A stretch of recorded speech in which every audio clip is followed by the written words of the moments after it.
আজকে আমরা যে বিষয় নিয়ে হাজির হয়েছি তা হলো ধৈর্য। কেন আমাদের ধৈর্য ধরা প্রয়োজন? তো চলেন শুরু করা যাক। আমাদের আসলে ধৈর্য নাই, আমরা ধৈর্য হারা। আমাদেরকে ধৈর্য ধারণ করতে হবে, কারণ আল্লাহ তাআলা তো বলেই দিয়েছেন, আল্লাহ তাআলা আমাদের জন্য জান্নাত রেখেছেন, আমাদেরকে জান্নাত দেবেন।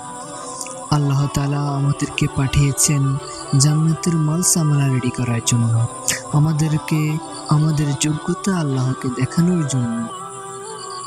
আমরা আল্লাহ তাআলাকে কতটুকু ভালোবাসি, তার বিধান কতটুকু মানি, তা দেখানোর জন্য আল্লাহ তাআলা আমাদেরকে এই দুনিয়ায় পাঠিয়েছেন।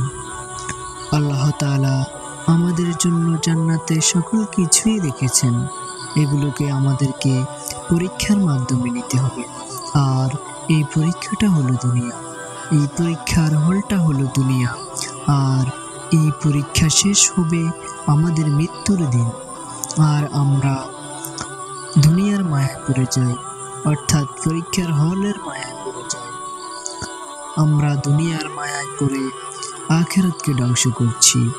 আল্লাহ তাআলা বলেন, তোমরা যা করবে আখিরাতে তার ফল ভোগ করবে।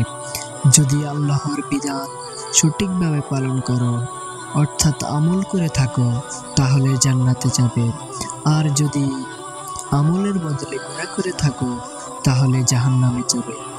আল্লাহ তাআলা আমাদেরকে দুনিয়ার মায়া থেকে বাঁচার তৌফিক দান করুন এবং আখিরাতকে স্মরণ করে চলার তৌফিক দান করুক। আমিন। ওয়া আখিরু দাওয়ানা আনিল হামদুলিল্লাহি রাব্বিল আলামিন।